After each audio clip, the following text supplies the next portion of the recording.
So the Nullification Crisis of 1828 to 1832/3, this was all to do with tariffs. So tariffs are taxes on imports, and the idea behind it is basically that, if your country is producing things and another country is producing things, if a foreign country is able to produce things at a cheaper rate than yours, then that foreign country will basically be able to outsell your stuff, and then your domestic industries are not going to be able to take off as well. So people will just buy the cheaper stuff, and your industries will either not take off or they'll collapse. So in the early years of the American Republic, what a lot of states, especially in the North, wanted was to build up domestic industry. And so these were the states which mainly pushed for these higher tariffs because they wanted to outcompete the British, who were sending cheaper manufactured goods, and they wanted to be able to produce these goods for themselves. However, the southern states at that time were not very industrialized, right? They were agrarian, they were agricultural, and most importantly of all, they had the so-called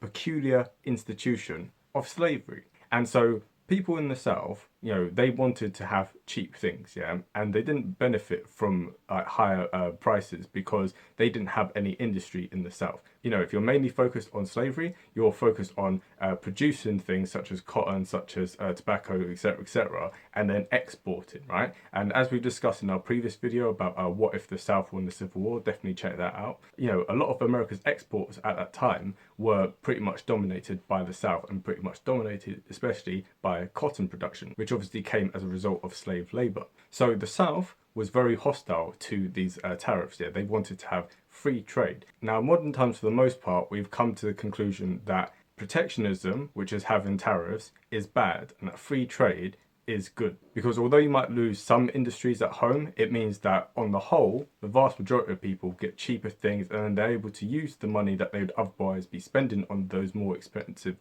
products, on other things, right? So it actually leads to a great deal of efficiency. So there's a so-called thing which Friedrich Bastiat, who's a French economist, said, which was the seen versus the unseen, right? So people in favor of protectionism go, right, we're going to see these industries here, we need to protect these industries, right? But the unseen thing is actually, what about the cost inferred on regular people, right? And actually, in the long term, free trade is better than protectionism. So it's kind of annoying that in this argument, the people who were most in favor of free trade happen to also be slave owners, right? So you're kind of like, the good people are kind of on the wrong side, if that makes sense, on this issue. But anyway, so at the time you had President Andrew Jackson, and he was of the Democratic Party, and he had a lot of support in the South. He won states in the North and the South, but predominantly his support was in the South. However, the vast majority of the population of America, even then, was predominantly in the North. For instance, the states of New York, Pennsylvania, and Ohio, their combined population was almost the same size of that of the entire South.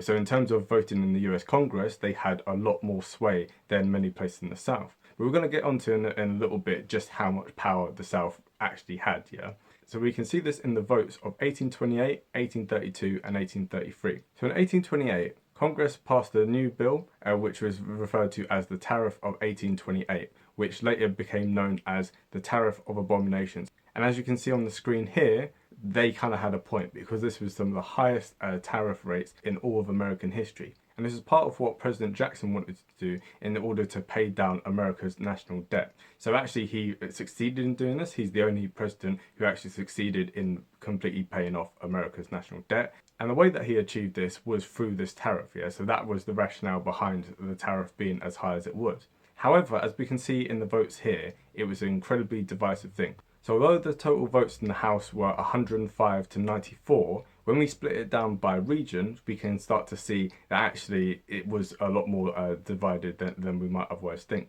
So in New England, it was supported by 16 congressmen to 23. So a majority of congressmen from New England were opposed to this tariff. But now when we look at the middle states, so this is states like Pennsylvania, New York, etc., etc. For these states, the vote came to 56 to 6. So you can already see that New England is opposed to it. However, the middle states are strongly in favour of it. And then when we look at the states out west, we can see that the vote is 29 to just 1. So overwhelmingly supported by states from the West, which we today would call the Midwest. So this is states like Ohio, Michigan, etc., etc. So these states, which later became the kind of like industrial belt, which is where a lot of like America's industry took place. These were the states where they wanted to industrialize the most, and this was why they were the states which were most in favor of this tariff. However, when we look at the South, we can see that just 4 congressmen from the South voted for this bill, and 64 of them voted against it. And then when we look at in terms of free states versus slave states, so free states obviously being states where they banned slavery, we can see in the free states that the vote is 88 to 29, and in the slave states it's 17 to 65. So you can already start to see a very sharp split between the states that do have slavery and the ones that don't have slavery. And the states that do have slavery are very much opposed to it, and the states that don't have slavery and want to industrialize are very much in favor of this tariff.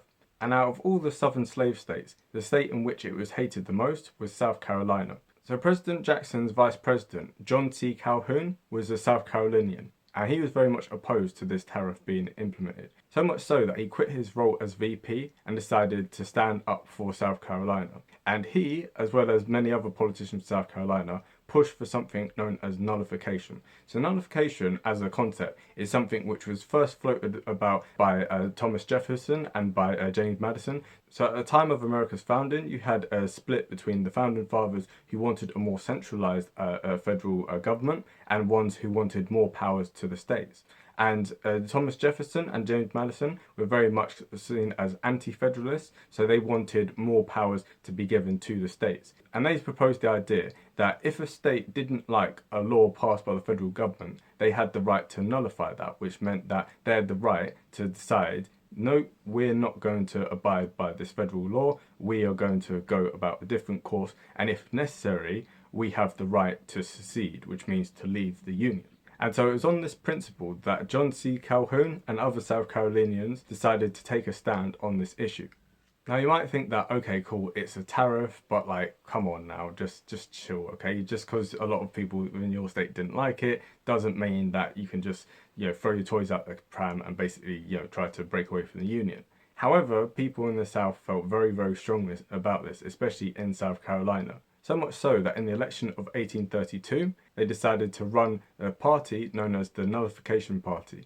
Now this party didn't run in any other state other than South Carolina, and actually there was no popular vote. So as we discussed in previous videos, America, when it comes to picking the president, it's picked by an electoral college. So the people from the states, when they decide who the state should vote for, you don't need a popular vote. And a clear example of this is in this election within South Carolina in 1832, because there actually was no popular vote for the presidency. Because the people from the South Carolina legislature, they decided that all of the electoral votes was going to go to this Nullification Party. So there was no campaigning, there was no votes, there was no one turned out to vote for this, right? This was just how it was. And to give a sense of just how strongly the people of South Carolina felt about this, when the vote went to the South Carolina state legislature, we saw that 96 to just 25 South Carolina congressmen decided to vote for nullification. And in the South Carolina Senate, it was 31 to 13. So that's roughly about 79% of people in the House and about 70% of people in the South Carolina Senate, right? So you can really see that if people are deciding to vote for these politicians and these politicians are coming out this strongly for this action, then it must mean that a lot of people in South Carolina were in favour of nullification. I just want to remind people that this vote in the South Carolina Congress came after there had already been a compromise tariff earlier that year. And this was a new and reduced set of tariffs, which were much less than they had been in the year of 1828. So looking at the House votes again for this year's vote, we could see that in New England it was 27 to 6. In the middle states it was 51 to 10, and in the western states it was 22 to 8. However, when it came to the South, the vote was 32 for and 36 against. So we've almost got it now. We've got almost half of the southern politicians now to be in favour of this. We've got New England. Some people in the middle states and in the western states are not happy with it, but still an overwhelming majority are in favour of it, right? And as we can see from before, last time it was passed by 53% of the House. This time it's by 69%. However, when we look at this in terms of free states versus slave states, in the free states, we can see that it was supported by 92 to just 18. However, in the slave states, we can see it's supported by 40 to 42.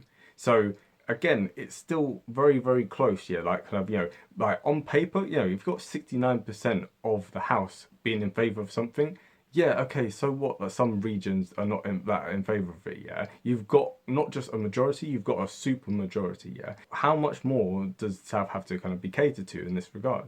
And that's basically how probably a lot of people in the North felt, yeah, right? And this is kind of a prelude to what we can see in the years leading up to the Civil War, that time and time again, even though the North has got the majority, we can see that actually the South is able to basically hold back the whole rest of the Union, yeah? And it's to do with this peculiar institution, it's to do with the power that slavery had and the fact that many people in the North, up until the time of Lincoln, were not in favour of actually really pushing the South. They want to compromise, they want to keep compromising. And this is what we can clearly see here. Even though you've got 69% of people in the House voting for this, just because a slight majority of politicians in the South are opposed to it, it means that the whole rest of it is kind of being undermined. And just to give an idea of just how serious South Carolina was about this, Governor Hayne decided to rally 2,000 mounted Minutemen. So basically, these are people who are on horseback and they can be, very quickly assembled. That's why they're called Minutemen. They're able to get up and be ready to fight within a minute. And on top of that, you had 25,000 infantry. So this shows just how serious they were. They were basically saying that we are going to nullify this law. We are not going to enforce this tariff within the state. And if the United States government wants to have a word with us about it, then they're going to have to fight their way through the state. And these 27,000 men are going to be ready to march on Charleston and take over the state, and if necessary, to secede from the Union and to go at it alone. So it was at this point that President Andrew Jackson called their bluff and decided that he was going to send US troops to surround the state of South Carolina and to warn them that if they pursued this policy of nullification, that federal troops would be marched into South Carolina. Now this is where this alternative history gets quite interesting, because the thing is, it's a bit different than how it was with regard to the American Civil War 30 years later, because South Carolina was basically by itself. The rest of the states in the South were not really in favour of seceding at that point, and actually several of the state legislatures from these different southern states were actually really opposed to it. So for instance, the state legislature of Alabama said that the policy was